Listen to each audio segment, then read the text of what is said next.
From the darkest reaches of space to the deepest corners of your mind. Welcome to From the Void.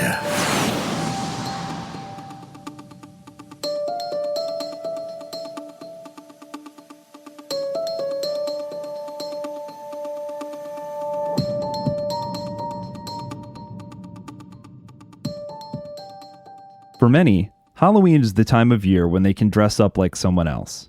Perhaps something spooky, or perhaps something sexy.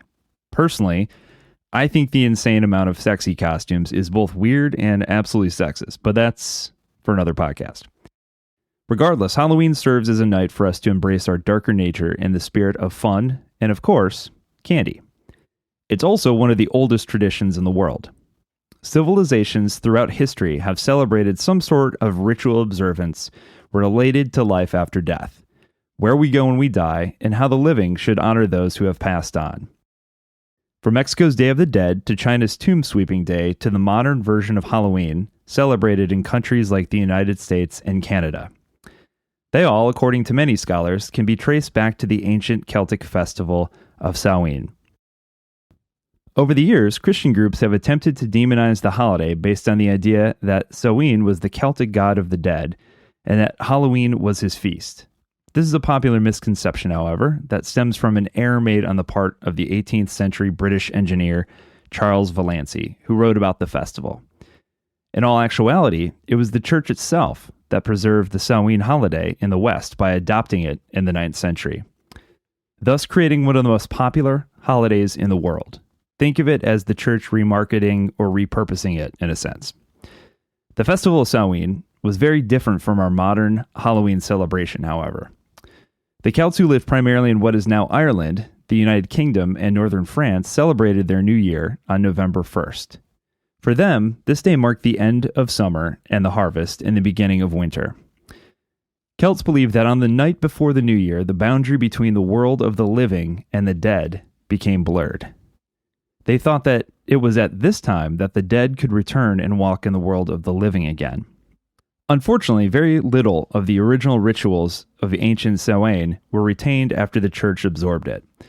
From what we can tell, though, observance of the holiday included stocking up on supplies for the winter, slaughtering cattle, and disposing of bones in what they called bone fires, which eventually became known as bonfires. People got together, ate and drank, and basically partied with the understanding that some of your ghost relatives could show up at your party. They were not only expected, but welcomed. Thus, they would set out things like food. Not only did they expect human spirits to show up, but also believed it was possible for other non-human spirits to stop by. Things like elves, fairies, the quote, wee folk, sprites, and dark energies were other potential party crashers.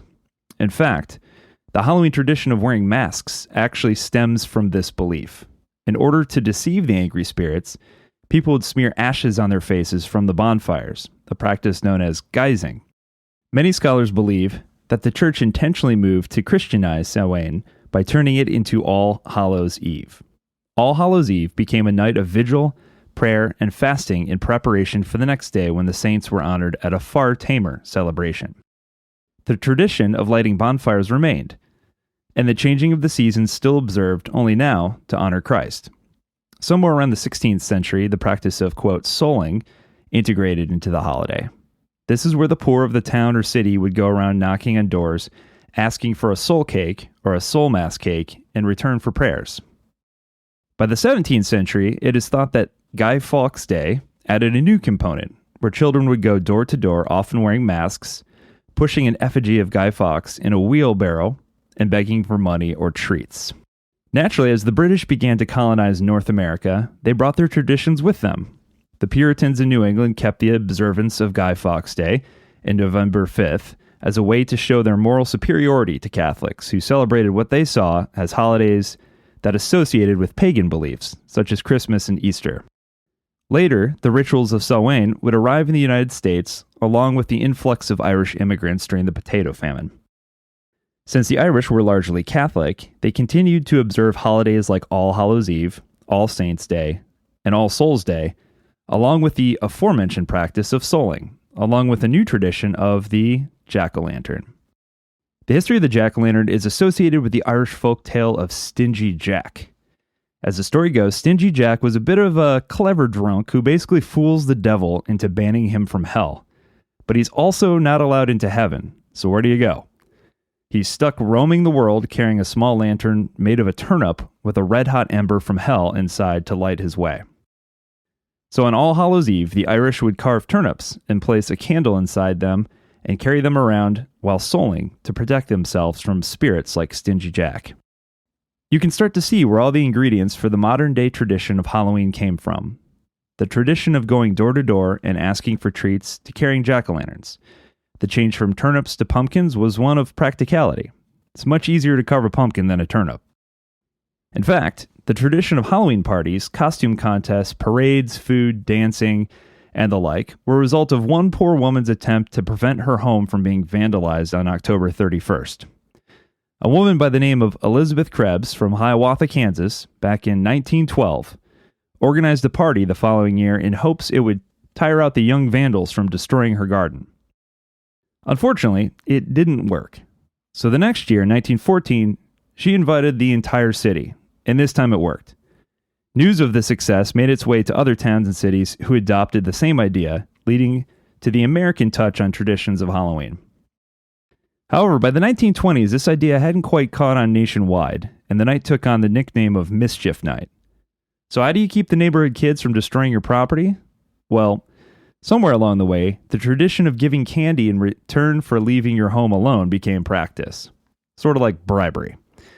In fact, the phrase trick or treat first appears in print around this time in an article in Canada in 1927. This tradition stuck as 1/4 of all the candy sold annually in the U.S. is purchased for Halloween. Americans also spend an estimated $6 billion annually on Halloween. Think about that. So in the end, Halloween comes from a vast mixture of traditions, from the ancient Celts to the Irish Catholics to the melting pot of the United States and Canada. Today's version of Halloween is universal with no real attachment to any particular religion and includes costumes, candy, parties, jack-o'-lanterns, decorations, and scary movies. It's a holiday where just for one day, you can pretend to be someone else and eat way too many candy bars. So happy Halloween, and don't forget your mask, or the angry spirits just might get you.